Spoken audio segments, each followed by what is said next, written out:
እዚ ትግራይ ሆራይዘን እዩ ክቡራትን ፍትዋትን ተኸታተልቲ ዜናታትና ንሰዓት ዝበፅሑና ሓደሽቲ ምዕባለታትን እዋናዊ ዜናታትን ካብ ኩሎም ኩርናዓት ክንነግረኩም ኢና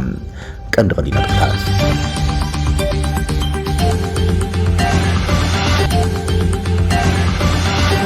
ምምሕዳር ታደሰ ወረደ አገዳሲ ደብዳቤ ናብ አዲስ አበባ ሊኸሎ እቲ ደብዳቤ ኣብ ግዛእታዊ ሓድነትን ግዛእታዊ ውሕስነትን ላዕላውነት ትግራይ ቀይሕ መስመር ምዃኖም ህጹጽ ምስትኽኻል ክግበር ዝጽውዕ እዮም ብዛዕባ እዚ ዝሓዝናይ ርእሰ ጉዳይ ኣሎ መራሒ ህወሓት ኣይተጠለፍኹን ክብል ገሊጸሎም ኣዘራራቢ ላዕለዋይ መሪሕነት ህወሓት ቴሌፎን ተጠሊፉ ተባሂሉ ኣብ ማሕበራዊ ሚድያ ኣዘራራቢ ኮይኑ ዝቐነ ጉዳይ እውን ግብረ መልሲ ተዋሂቦሎም ኣብ ትግራይ ዘጋጥመ ፖለቲካዊ ውድቀት ህዝቢ ትግራይ ንከቢድ ሰብኣዊ ሓደጋ ኣሳጢሕዎ ከም ዘሎ ትግራዋይ ምሁር ገሊጸሎም ፕሮፌሰር መሓሪ ታደለ ኣብ ትግራይ ዘጋጥም ሞት እቲ ዝበዝሕ ብስንኪ ጥሜትን እኹል ሕክምናዊ ኣገልግሎት ዘይምርካብን ጠንቅታት ምዃኖም ኣስሚሩሎ ብዛዕባ እዚ ሓበሬታውን ምሁራዊ ትንታነ ኣካፊሎም ንልዕሊ 3 ዓመታት ካብ ሶማልያ ተፈልያ ፀንሐ ሶማሊላንድ ካብ መንግስቲ እስራኤል ሙሉእ ናይ ሃገርነት ኣፍልጦ ረኺባላ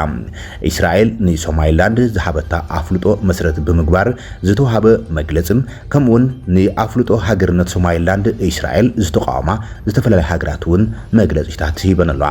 ብዛዕባ እዚ ጉዳይ ዝን ጂኦፖለቲካዊ ትርጉምን መሰረት ብምግባር እውን ዝርዝር ኣቢልና ክነካፍለኩም ኢና ናቕፋ ኤርትራ ካብ ዶብ ከባቢታት ናብ ዕዳጋታት ትግራይ ብሰፊሑ ከም ዝኣተወ ተሰሚዑሎም ብዛዕባ እዚኦም ብዝርዝር ክንነግረኩም ኢና ሰብስክራይብ ላይክ ሼር እንዳገበርኩም ዜናታትና በብእዋኑ ክበጽሕኩም እዮም ሰናይ ምክትታል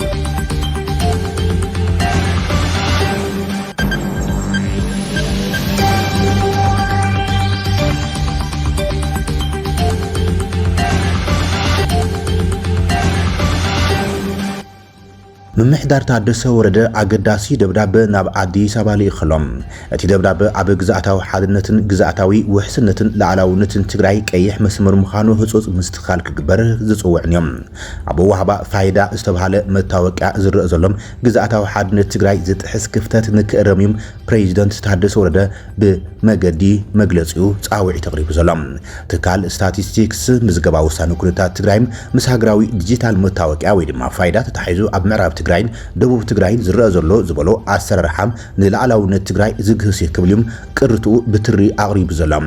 እቲ ትካል ናብቲ ኣብ አዲስ አበባ ዝርከብ ሃገራዊ ፕሮግራም መታወቂያ ኣብ ጽሓፎ ወግዓዊ ደብዳቤም ካብ ዝሓለፈ ዓመት ጀሚሩ ኣብ ከባቢታት ሕሞራም ራያ ጸገዴን ወልቃይትን ዝካየድ ዘሎ ምዝገባ ፋይዳም ንሕጋዊ ወሰን ትግራይ ዘይኽበረ ምዃኑ ገሊጾም እቲ ትካል ከም ዝገለጸ እንትኾይኖም እቶም ከባቢታት ብሕገ መንግስቲ ኣፍልጦ ዝተዋሃቦም ናይ ትግራይ ግዛእታት እንዳሃሎም እቲ ምዝገባ ግን ነዚ ሓቂ እዚ ዘየንጸባርቕን ምዝንባዕ ስነ ህዝቢ ወይ ድማ ዲሞግራፊክ ቼንጅ ዘስዕብን እዩ ክብል እዩ ሓቢሩ ዘሎም መንግስቲ ትግራይ ንሃገራዊ ዲጂታል መታወቂያ ዕውትን ምግባር ልዑል ፋይናንሳውን ፖለቲካውን ደገፍ ክህብ ከም ጸንሐውን እቲ ትካል ኣብ ደብዳቤኡ ኣዘኻኺረሎም ይኹን እምበር እቲ ሕዚ ዝካየድ ዘሎ ኣገባብ ነቲ ዝነበረም ናይ ሓባር ስራሕ መንፈስ ዝሃሲ ከም ዝኾነዮም ግዝያዊ ምምሕዳር ትግራይ ታደሰ ወረደ ገሊጹ ዘሎም እቲ ምዝገባ ላዕላውነት ትግራይ ብዝሓለውን ሕጋዊ ወሰን ብዘኽበረን መልክዑ ተስተኻኺሉ ንኽስራሕም እቲ ትካል ብትሪ ንመንግስቲ ፌደራል ጻውዒቱ ኣቕሪበሎም መራሒ ህወሓት ኣይተጠለፍኹን ክብል ገሊጸሎም ቅድሚ ሓደ መዓልቲ ምስ ሓደ ፍጹም ዝተባሃለ ተወካሊ ተመዛበልቲ ወገናት ምስ ኣባል ፈጻሚ ስራሕ ህወሓት ተኽላይ ገብረመድህን ብቴሌፎን ብዛዕባ ምምላስ ተመዛበልትን ዑደት ሓደ ኣምባሳደር ኣብ ማእኸል ተመዛበልቲ ወገናት ትግራይ ማይ ድሙዕ ዑደት ከካይድ እዩ ዝብል ኣቶ ተኽላይ ድማ እንትከላኸል ተሰሚዑ እዮም እቲ ናይ ቴሌፎን ዝርብ ሽሙን ናይ መን ሃገር ኣምባሳደር ምዃኑን ብትክክል ዘይተገለጸ ኮይኖም እቲ ኣምባሳደር ኣብ ማእኸላት መዕቆቢ ተመዛበልቲ ዑደት ንኽገብር መደብ ከም ዘሎን እዚ ድማ ተመዛበልቲ ወገናት ናብ መረበቶም ብቁልጡፍ ንክምለሱ ዝዓለመም ናይ መወዳእታ ዘላቂ ስጉምቲ ንምውሳድ ዘኽእል ተዕዘብቲ ምዃኑ እቲ ተወካሊ ተመዛበልቲ ወገናት ንኣቶ ተኽላይ እንትገልጸሉ ይስማዕ እቲ ኣምባሳደር ዑደት ንክገብረሉ ካብ ዝተመረጹም ቦታታት ሓደ ድማ ኣብ ዞባ ሰሜናዊ ምዕራብ ትግራይ ማይ ድሙ ኣብ ዝተባሃለ ማዕስከር ከም ዝተሓርየም እቲ ተወካሊ አይዲፒ ዝኾነ ኣቶ ፍጹም ንመራሒ ህወሓት ኣቶ ተኽላይ ገብረመድህን ብቴሌፎን እንትገልጸሉ ኣብቲ ተጠሊፉ ተባሂሉ ዝተዘርግሐ ዝርርብ ቴሌፎን እንትገልጸሉ ይስማዕ አቶ ተክላይ ገብረመድህን ድማ ግደፍ ንሱ ማይ ድሞ ክጉብነ ኣይንፈቅድኒና ኢሎም ኣብ ቅዋሙ ጸኒዑ ክሳብ መወዳእታ እንትከራኸር ተሰሚዑ እቲ ላዕለዋይ በዓል ስልጣን ህወሓት ስለምንታይ እቲ ማይ ድሞ ዝተባሃለ ማእከል መዕቆቢ ተመዛበልቲ ክጉብነ የብሉን ኢሉ ተኻራኺሮም ብግልጺ ኣየብርህን እቲ ተወካሊ ተመዛበልቲ ማለት እውን አይዲፒ ምዃኖም ኣብቲ ተጠሊፉ ተባሂሉ ዝተዘርግሐ ናይ ቴሌፎን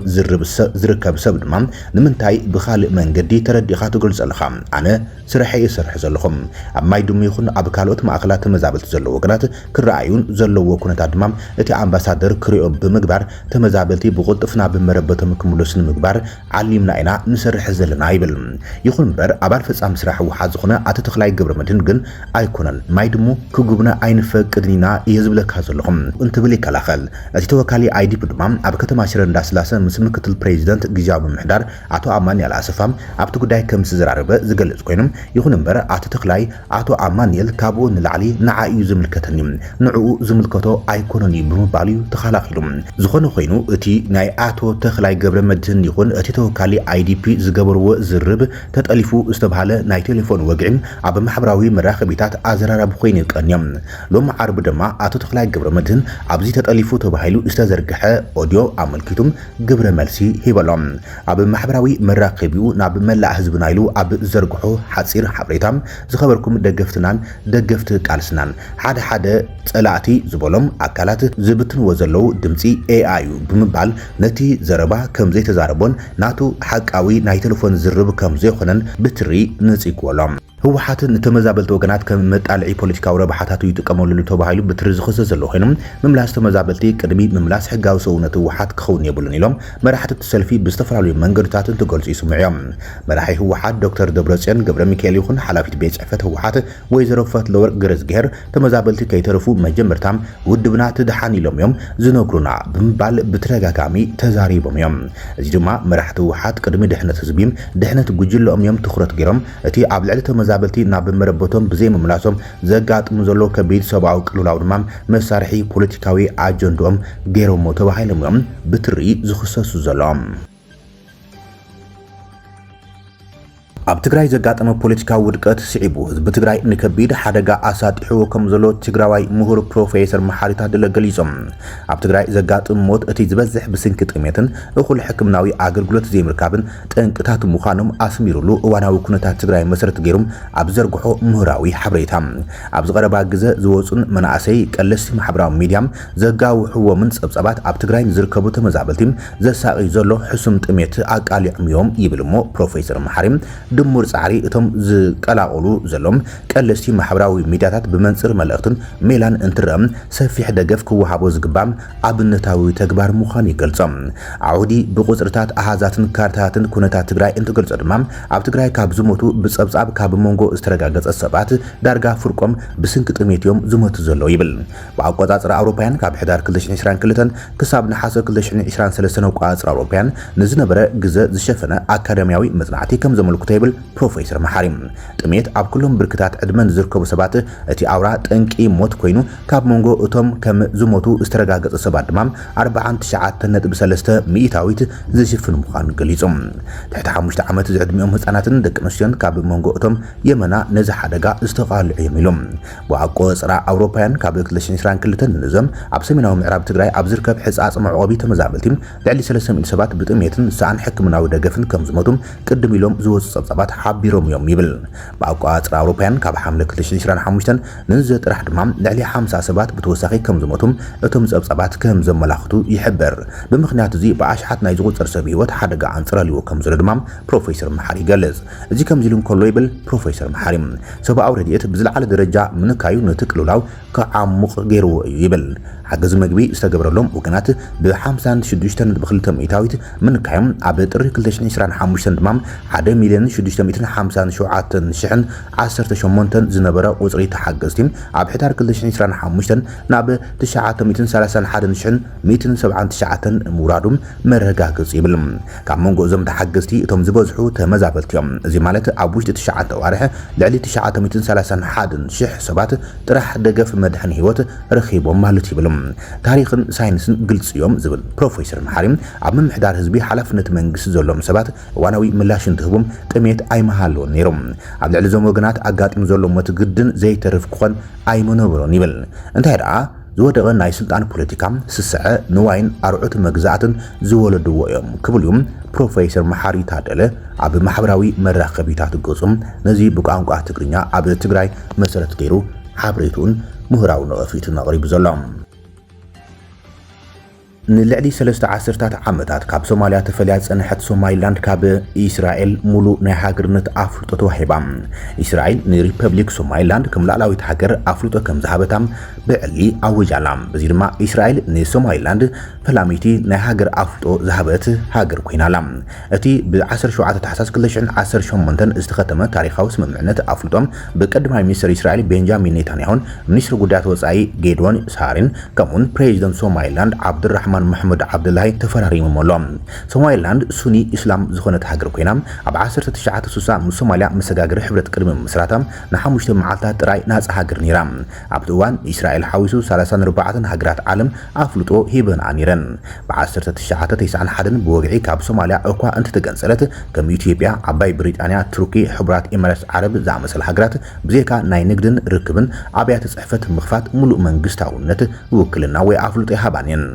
ቀዳማይ ሚኒስትር ኔታንያሁ ምስ ፕሬዚደንት ሶማሊላንድ ኣብ ዝገብሮ ናይ ቴሌፎን ጻውዒት ነቲ ዝምድና መሰረታውን ታሪኻውን ክብል ገሊጾም ኔታንያሁ ወሲኹ ኣብ መድያት ቁጠባዊ ሕርሻዊ ማሕበራዊ ልምዓት ምሳኹም ክንሰርሕ ብሃንቀውታም ንጽበልና ኢልዎም ንፕሬዚደንት ሶማሊላንድ ኣብ እስራኤል ድማ ወግዓዊ ምብጻሕ ከካይዱ ቀዳማይ ሚኒስትር ቤንጃሚን ኔታንያሁ ጻውዒት ኣቕሪብሎም እቲ ብትግራይ ሆራይዘን ዝተራእየ መግለጺ ሶማሊላንድ ንፕሬዚደንት ኣሜሪካ ዶናልድ ትራምፕ ኣብ ስምምዕነት አብርሃም ክትጽንበር ዘለዋ ድልየት ክትሕብር ቃል ከም ዝኣተወት እውን እቲ መግለጺ እስራኤል ገለጽ ሚኒስትር ጉዳያት ወፃኢ እስራኤል ጌዲዮን ሳር ኣብ ዝሃቡ መግለጺ ኣብ ቅርብ እዋን ኣብ ክልቲን ሃገራት ኤምባሲታት ከፊተን ኣምባሳደራት ክመዛን ምዃኖም ኣፍሊጦም ቀዳማይ ሚኒስትር ኔታንያሁ ዳይሬክተር ሞሳድ ዴቪድ ባርኒየርን ሚኒስትር ጉዳያት ወፃኢን ኣብ ዕውትነት እቲ ርክብ ንዝገበርዎ ኣበርክቶ ድማ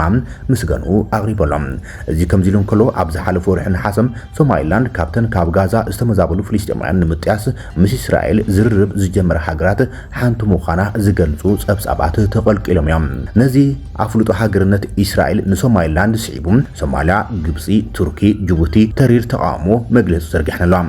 ሚኒስትር ጉዳያት ወፃኢ ሶማሊያ ግብጺ ቱርክን ጅቡቲን እስራኤል ንሶማሊላንድ ኣፍልጦ ምሃባም ብግልጺ ኮኒኖምሎም ሚኒስትራት ጉዳያት ወፃኢ እተን ኣርባዕተ ሃገራት እስራኤል ንሶማሊላንድ ኣፍልጦ ምሃባም ሙሉእ ብሙሉእ ከም ዝነጸጎን ከም ዘይቕበሎን ገሊጾምሎም ብተወሳኺ ንመሬታዊ ሓድነትን ላዕላውነትን ሶማሊያ ሙሉእ ደገፍ ከም ዘለዎም ደጊሞም ኣረጋጊጾም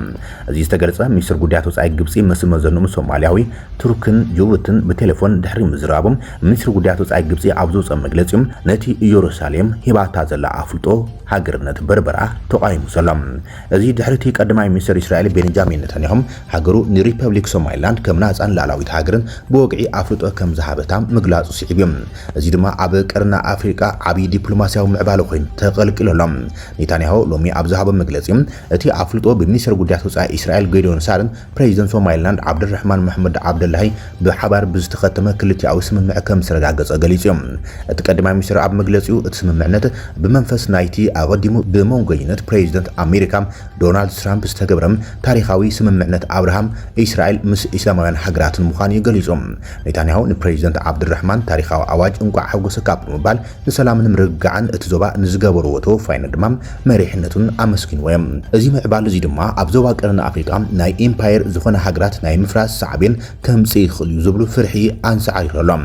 እዚ ድማ ሶማሊያ ኣብ ክልተ ትምቀል ከም ዘላም ብግልጺ ዘመላኽት ምዕባል ኮይነሎም እታ ብሽብርተኝነትን ካልእ ዘይምርግጋዕን እትሳቀ ዘላ ሶማሊያ ኣብ ዝሕዝዋን ቱርኪ ሙሉእ ብሙሉእ ከም ዝተቆጻጸረታ ዘመልክቱ ዝተፈላለዩ ጸብጻባት ዝወጹ ዘለዉ ኮይኖም እስራኤል ድማ ንምስፍሕፋሕ ቱርኪ ኣብ ሃገራት ቀርኒ ኣፍሪቃን ወሽመጥ ባሕሪ ዓደን ቀይሕ ባሕርን ንምክልኻል ክትብል ንሶማሊላንድ ኣፍልጦ ሃገርነት ሂባታ ክትኸውን ከም ትኽእል ተዓዘብቲ ይገልጸሎም ሶማሊላንድ ንልዕሊ 3 ዓመታት ኣብነታዊት ዲሞክራሲያዊት ስርዓት ኣብ ዘይርጉእ ዞባ ኮይና ሃኒጻ ዝመጸት እያ በዚ ድማ ካብታ ብሽብርተኝነትን ዘይርጉእነትን ዓባይ ሶማሊያ ንነብሳ ኪኢላ ዝተረጋግዐት ኣውቶኖሚያስ ዓርሰ ግዝኣት ኮይና ዝቐጸለት ሶማሊላንድ ሙሉእ ኣፍልጦ ሃገርነት ክህብኣ ብዙሓት ሃገራት ተቐሪበን ከም ዘለዋ ይዝግመት እቲ ዋና ሕቶም እዚ ተርእዮ እዚ ኣብታ ነቲ ኣብ በርሊን ኣብ 1885 ዝተቃንዐ ምጉዛይ መግዛእታት ኤውሮጳያን ርኢማ ክትኸይድ ዝጸንሐት ኣህጉር ኣፍሪቃ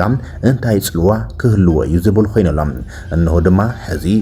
ኣብ ዞባ ቀርኒ ኣፍሪቃ ዝርከቡ ዝተፈላለዩ ዓበይቲ ብሄራት ንናይ ባዕሎም ሃገር ንምቋም ሕቶታቶም ዝያዳ ከማዕብሉ ከም ዝኽእሉ ሓደ ናይ ሶማሊላንድ ኣብነት ክኸውን ከም ዝኽእል እዩ ዝግለጽ ዘሎ ናብ ሃገርነት ደረጃ ንምምጻእ ግን ከቢድ ቃልስን ዓሚቕ መሰረት ዘለዎ ዲሞክራሲያዊ ስርዓት ኣብ ምትካል ሕብረተሰባት መሰሎምን ብልጽግናኦምን ውሕስ ክኸውን ምስራሕ እቲ ዓብይን ወሳኒ ጉዳይን ንህንጸት ሃገርነት ከም ዝኾነም ብዙሓት ዝገልጹ ናቕፋ ኤርትራ ኣብ ዶባት ትግራይ ናብ ዕዳጋ ከም ዝተሓወሰ ተገሊጸሎም ሬድዮ ዋዜማ ካብ ነበርትን ነጋዶን ትግራይ ዝረኸብኩ ሓበሬታ ኢላ ኣብ ዝርግሕቶ ጸብጻብ እቲ ኣብ ዶባት ኢትዮጵያን ኤርትራን ተገዲቡ ዝነበረ ባጤራ ኤርትራ ናቕፋ ኣብዚ ሕዝዋን ብስንኪ ዘይሕጋዊ ምስጋር ዶባት ናብ ካልኦት ከተማታት ትግራይ ተስፋሕፊሑ ከም ዘሎ ኣመልኪታላ ኤርትራዊ ገንዘብ ናቕፋ ኣብዚ ቀረባዋን ናብ ከተማታት ትግራይ ክሳብ ዓድግራትን ዓድዋን ይዝርጋሕ ከም ዘሎም ካብ ነበርቲ ኣረጋጊጸሉ ኢላ ዋዜማ ኣብ ከተማታት ትግራይ ዝርጋሕ ዘሎ ናቕፋ ብስንኪ መስፍሕፋሕ ንግዲ ኮንትሮባንድ ኣብ ደቡባዊ ከተማታት ወሰናወሰን ተጻውቲ ዘይሕጋዊ ምዝዋር ገንዘብ ጥራይ ዝተቆጻጸርዎ ከም ዝኾነ ዘመልክት እዩ ደቡብ ኤርትራን ትግራይን ተኸፊቱ ንግዲ ኮንትሮባንድ እናወሰኸ ኣብ ዝኸደሉ ዘለዋን ኣብ ኢድ ውስናት ነጋዶ ዝነበረ ናቕፋ ሕዚ ኣብ ኢድ ንኣሽቱ ነጋዶ በፂሓ ምህላዋን ኣብ ንግዲ ትግራይ ድማ እጃም ከም ዘለዋ ዘመልክቱ ምዕባለታት ረኺብናልና ክትብልያ ዋዜማ ጸብጺባ ዘላ ምስፍሕፋሕ ገንዘብ ኤርትራ ናቕፋ ኣብ ትግራይ ምስ ሕጽረት ብር ኣብ ትግራይ ዘተሓዝቦ ወገናት እውን ኣለው እዮም ዝብል ጸብጻብ ኣብ ትግራይ ብዘሎ ስክፍታታት ድሕነት ብዙሓት ሰባት ካብ ባንክታት ጥረ ገንዘቦም ኣውፅኦም ኣብ ገዝኦም ከጽንሑ ምጅማሮም ድማ ካልኦት ወሳኺ ኣብነት ክኸውን ከም ዝኽእል እቲ ጸብጻብ የመልክት ንግዲ ከባቢ ዶብ በብእዋኑ ንዓበይ ኸይዱ ከም ዘሎን ሓደሽቲ ነጋዶ ደላሎን ኣሰጋገርትን ብኽልቲኡ ወገን ብሰፊሑ ይሳትፉ ከም ዘለዎ ድማ ካብ ነበርቲ ሓበሬታ ረኺበልኹ ትብል እታ ፍልፍል ዜና ኣብዚ ናይ ዶባት ንግዲ ዝነጥፉ ዘሎም ሓደ በዓል ሃብቲ ትግራይ ከም ዝገልጽዎ እንተኮይኑም ከም ሳሙና ዘይትን ኤሌክትሮኒክስን ዝኣመሰሉ ሃለኽቲ ኣቑሑት ካብቲ ኣብ ኣዲስ ኣበባ ዝገዝእዎ ዋጋ ብዝተሓተ ዋጋም ካብ ወጻኢ ስለ ዘእቱም ነቲ ኣቑሑ ናብ ቀረባ ከተማታት ትግራይ ወሲዶም ብዝለዓለ መኽሰብ ይሸጥዎ ከም ዘሎም ሓቢሮም ናዮም ክትብልያ ዋዜማ ትገልጽ ኣብ ትግራይ ዶብ ሰጊሮም ናብ ኤርትራ ዝኣቱ ኣቑሑት ብቐንዱም ነዳዲ ፍርያት እኽሊ ጥሪትን ሸቐጣትን እዮም ዝብል እቲ ዜና እዞም ፍርያት እዚኣቶም ኣብ ከባቢታት ዶብ ብዝለዓለ ዋጋ ስለ ዝሽየጡም መንስያት ኣብ ደቡባዊ ከተማታት ናብ ዕዳጋ ኤርትራ እውን ብውሕድ መጠን يقرب يوم يبل سرع عسر حقا أنت زيخنا عبدوب نيرتاوين نجارو بوحد متن فريات وركي يقرب كم زلوم مزج داي قرب زلوم من شتات عمل كتملو تبل وازيمام إيرتاوين نجارون وركي كقرب لهم كلهم عبرسي نعفا بدولار كم زخفلو اتصابي ملكات مسوازيما استزراربو من شتات حبيتام عب كتمات تجري مقال حوسو ندادي كشيت لمديوم كابوتانا بوتا يفلالو كان خنم عبزوانزي عب كتما مغلا واجه حد ليترو نداديم كباب كل تميتين عشران بروكينم عبدوبات إيرترا دمام لعلي سلسم يتبر كم زبزحم سميع له خلام كابل تجري ناب كتمات إيرترا توعيزهم نعشت تكالات نقدي زكايدو من أسيات فرياتهم بنعفا ناب عداقة إيرترا يشتون زيرما ناب تجري تموليسهم عبسألي معداقة يلواوت وكم زلوم وازيما أرقاقيز له خلام عبتي بترى جنزب السمركوسة نايدوب نقديم ناب تجري زعاتو إيرتراوي نعفا بتم عدداوي مسبر يشوات كساب رسا كتمات تجري مغلن لوت نعفان برن زمتاتهم دولارو كم زلون اتسابسابي ملاخت كم بعل عدقرات زعم مثلا عبد تقادو بزركبا كتماتات عب إثيوبيا حدا إيرتراوي نعفا بعسر تخلت كساب 15 بر يلوت كم زلم اتم منجتات أرقاقيزهم ليلو يلام وقعو شرفي نعفا إيرتا عب بانكتات إثيوبيا ولوكا انت زي تحتمم اتي نبو شرفقن نحاد نعفا شوعات بر زبليوم منجتات حبريتا كم زملكتو نقد دوب بسفيحو زرائلن كتماتات بعد ما راما صورنان زلام بساني ركبان عبدو بستوافرو حيلتات زتا إيرتان تقرين كابنو قادو جنزب زتقلبو كانتخونم من قسقاسم جن أي عاقتن يوم يبل وتهدرات إيرتام حل حليفهم كابنا قادو تقري جنزب كم زمن زعن كساب موقع كم زوزعن سميع اللخلام كنتبا كتماتات عدوان عدقراتن بزعبا زقداي رئيتو كهبنا حاتتنا يوم ملسن مهابقن فقادنيات ايكون كتبليا وازيما سبسي بازلام خبركم متخطات زيناتنا يسعى زبلنا محدشتي معبالتاتن وانا وزيناتنا ابزازي من لنا نسرنا مك تالخم من مسجن سلام